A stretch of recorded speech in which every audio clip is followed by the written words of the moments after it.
everyone. It's the day after my big book launch at Kinokuniya in Sydney, and I feel like I have a hangover, and I did not have the fun of the drink and the party.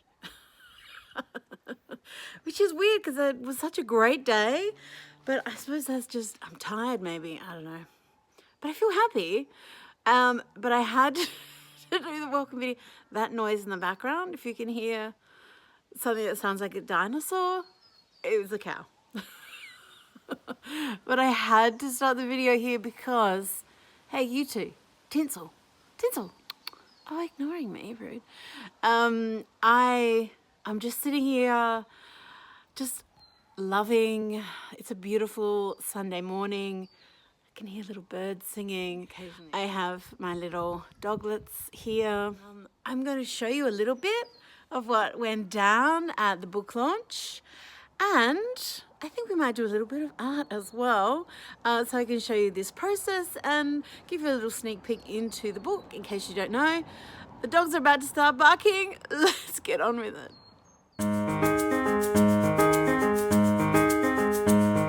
Sing a favorite song, and the world may sing along. We can brighten every day with the things we do and say. Just be happy, happy. Just be happy, happy. La-di-da-di-da-di-da, la-da-da-di-da-di-day. Just be happy, happy. Just be happy, happy. La-di-da-di-da-di-da-di-day. So clap your hands now and just be happy. Do a dance now and just be happy. Whoa. I love creating with children, and especially if they're my delightful nephews and niece. So with these huge, big, colourful sheets, I could take these to use as backgrounds for the demonstration when I launched my book at Kinokuniya. Make a smile now and just be happy. Laugh a while now and just be happy. Whoa. Let the music play and your worries wash away. Such a simple way to see how the world was meant to be. Hey, just be happy, happy. Just be happy, happy. La-di-da-di-da-di-da, la-da-da-di-da-di-day. Just be happy, happy. Just be happy, happy. La-di-da-di-da-di-da-di-day. In this video, I just wanted to show you in more detail what it was that I created at Kinokuniya. It's also a lesson from my new book, Fabulous Figures. It's an instructional on how to construct the figure. In the back are templates. Now, I have already punched these out. They just push out. It's perforated. So that has come out of here. And because I was demonstrating, on a great big surface, I made blow-ups of my heart so that I could demonstrate that heart method. So I'll use those in a sec. Also in the demonstration, I relied on drawing with my AquaPastels. This is a brand new set. Tip to sort these out, get them ready, and then I gave my set away at the demo, so that's why I've got a brand new set there. I've got my Power Pastels. So the AquaPastels are, pastel being a fancy name for crayon, but these are a water-soluble crayon or pastel, and these Power Pastels, they're a mixture of oil and wax, and they're fantastic for masking and adding little bits of detail and highlights and for colour. That's how I use them, because they work over the top of just about everything, and I just adore them. The other pastels that I have, it's just an all pastel experience. These are the little cream pastels. They just stick on the top of everything, nice little colours, and I made these specifically for the lips, not your lips, the lips of your drawing. Other things that I used in the demonstration, I had very limited supplies for me. My acrylic paints, these two colours, these are from two different sets. This is a colour called Ink. This is a colour called Highlight. This is what I was using as just a base flesh tone. This is what I was using for the background. This is my gesso. I was really using this as a white acrylic paint. You'll see it. I also used my paint over pens for a few little details. So that is an acrylic ink in pen form. And of course, brushes. So my favourite brushes to use on the daily are my mermaid tail contour brushes. The little tails are different on each one, and you can run them through paint, whatever, and create some different types of marks. But the three different brush tips, they have been created by me, basically for me.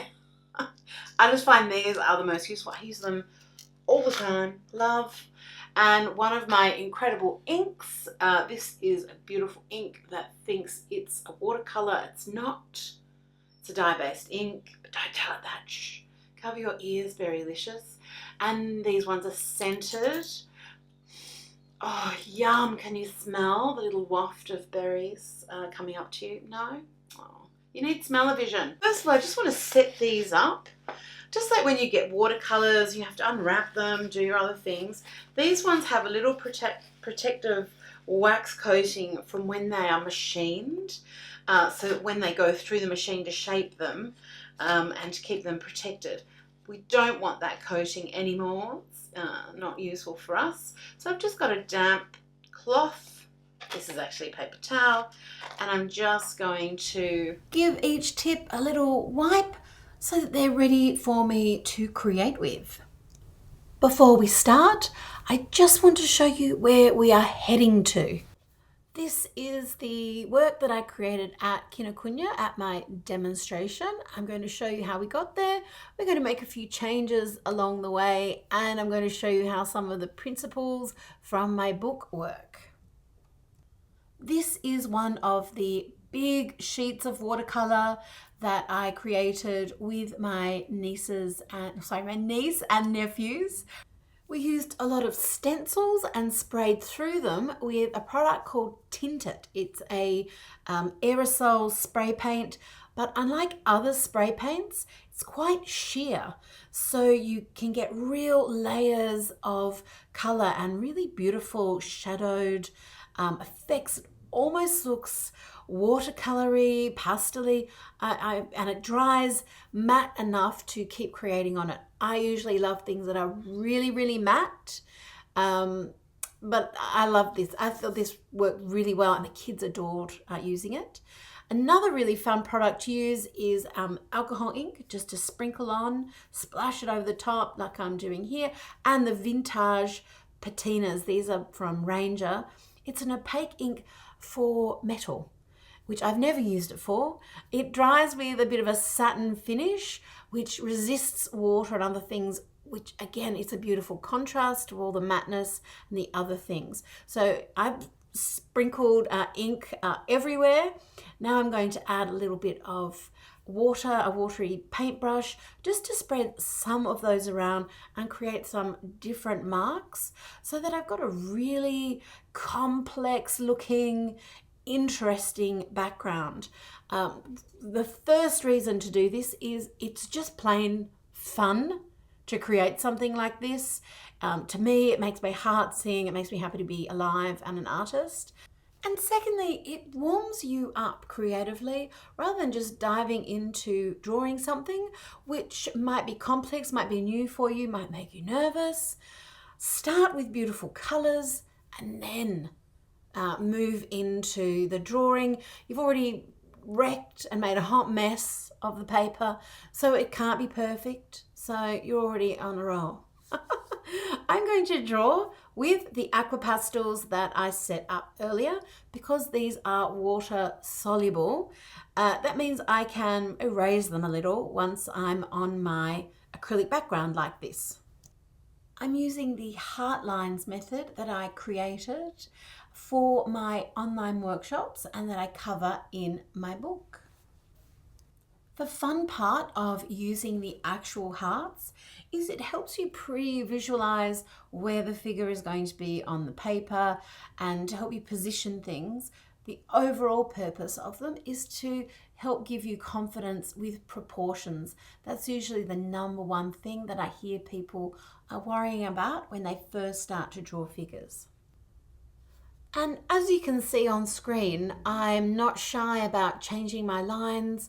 I believe everything is forgiven in a sketch, and I love the look of artwork where you can see the hand of the artist. You can see them searching for the line, and I love my work to retain that. It's a totally personal decision. My style is very free-flowing, and that suits me. But, if you haven't tried that, why don't you give that a go? Now that I have my drawing, I'm going to add some of this light skin tone acrylic paint.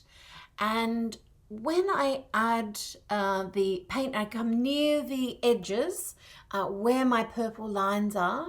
Guess what happens? It activates that AquaPastel. And because it's at the edges, I do get some natural shading.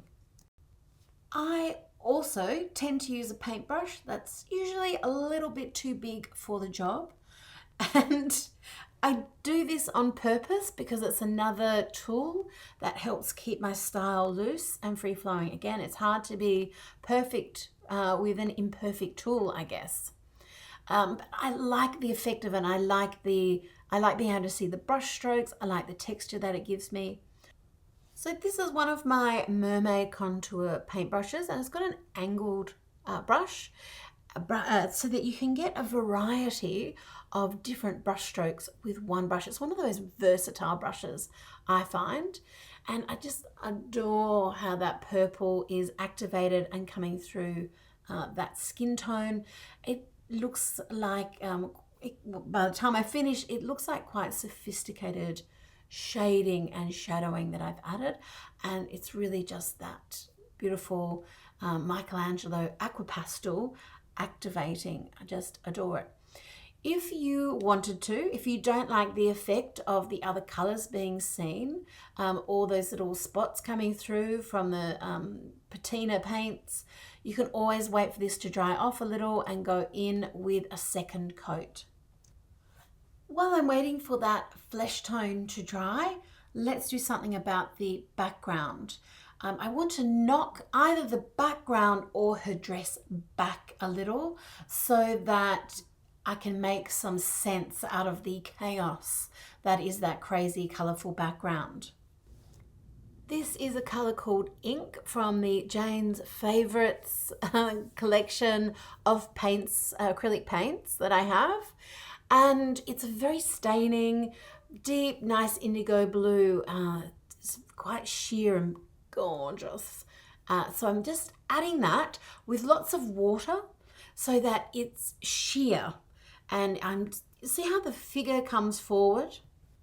So this is often described as pushing something back. I'm pushing the background back into submission, and I'm saying, okay, it's this, the subject is what I want you to look at. That is what is brighter. I'm adding this darker color in the background. You could try other colors, of course. I love this color because it still has life. It still has energy, and but it still is pushing the background back. I also want you to notice that the ink splats, the little bright colors, are resisting the paint. I could really get over the top of those with just paint, not as much water, but I love the way they're peeking through. It sort of looks like a constellation. It looks like movement or flower petals in the wind. It's atmospheric. I like to leave things to dry, mainly so that I don't drag my clothes through them and my arms through them because I'll forget. I'll get too caught up in the detail. So I've let this dry, and now I'm just going to start adding some more of the AquaPastels. So just scribbling lightly on where the cheeks are, some of that Frida pink. And now I'm going to pop on a little bit of the Michelangelo purple, just where the eye sockets are, just approximate. And then I can activate that with a little bit of water. I'm using the round brush from my Mermaid Contour brush set.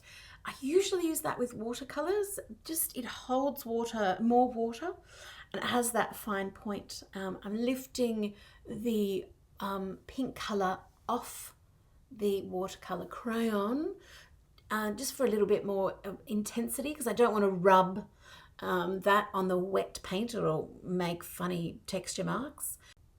And just as with watercolor, as it's drying, keep a little eye on the edges because they will dry slightly darker around the edge usually, which is gorgeous for watercolor, absolutely beautiful.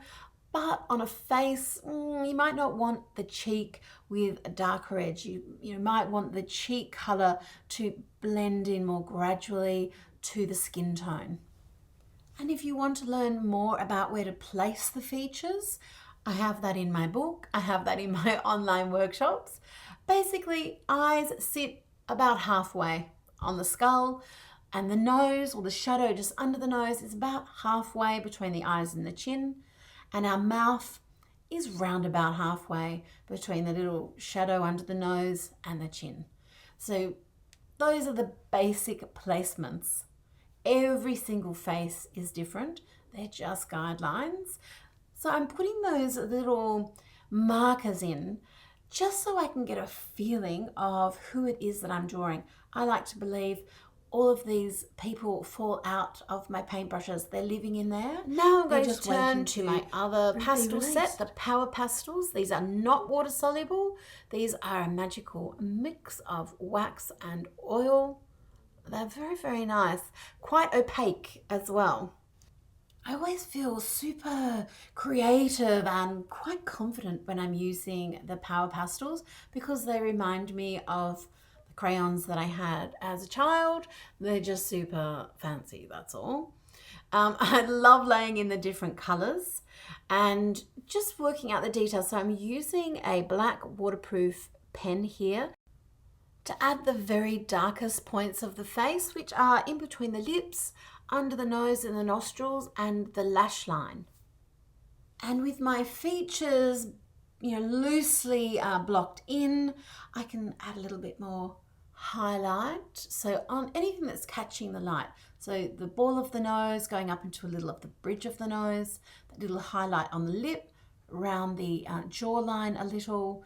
I'll also add highlight eventually to the cheekbones, to the just under the eyebrow and just above the eyebrow on the outside side.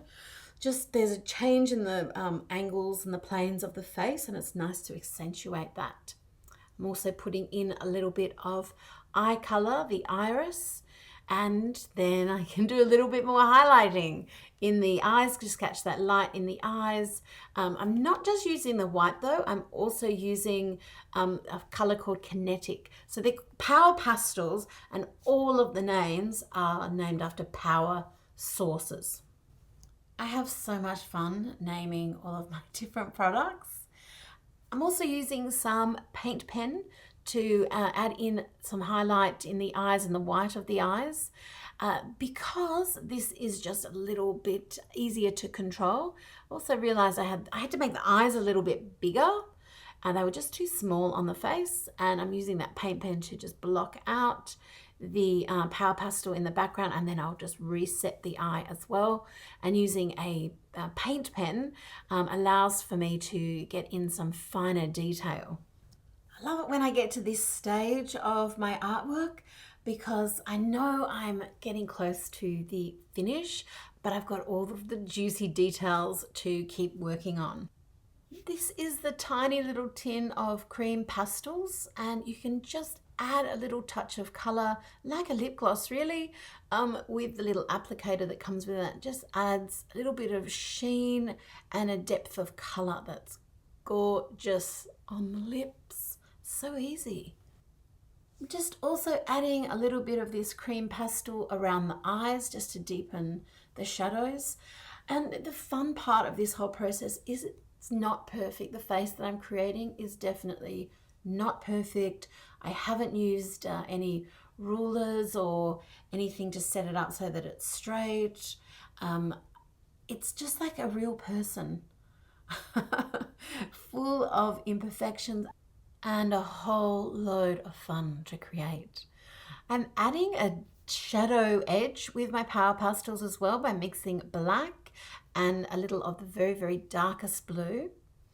And I want to add a little bit of dimension to the hair, so I'm adding some water, which will semi-activate the AquaPastel that is sitting there, and placing in a little bit of that berry-scented, incredible ink. It will go, just add color to that area, no opacity. It's a sheer ink. I know we tend to think of shadows as being grey, but that is not how I like to portray them in my art.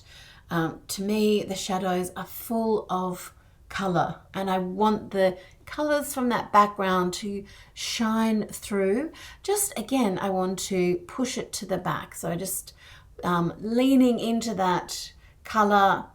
I'm going to add a little bit of the that color under this little headdress that she's got on. I don't even really need to define whether it's flowers or bows or bundles of fabric. Like, it sort of is irrelevant. It's just celebratory. I love adding the eyebrows. It can really change the face. She was looking a lot more serious, and now she's looking more dreamy to me, more wistful. I'm adding that light flesh tone to different parts of the face. I think she needs a little bit more cheek color, so let's add that as well. And then I'm going to use the clear blending crayon that comes with this set and blend those colors together. And that will create a smoother look, almost looks like oil paint once I've finished. What you do need to do is press fairly hard. Make sure that the tip of the blending crayon is clean, because if there's any little leftovers from the last time you used it, that will get ground in as well. You don't want a bunch of indigo ground in, on the middle of the apple of her cheek probably. So I'm going to blend that through. It's a beautiful effect. It sort of gives a real,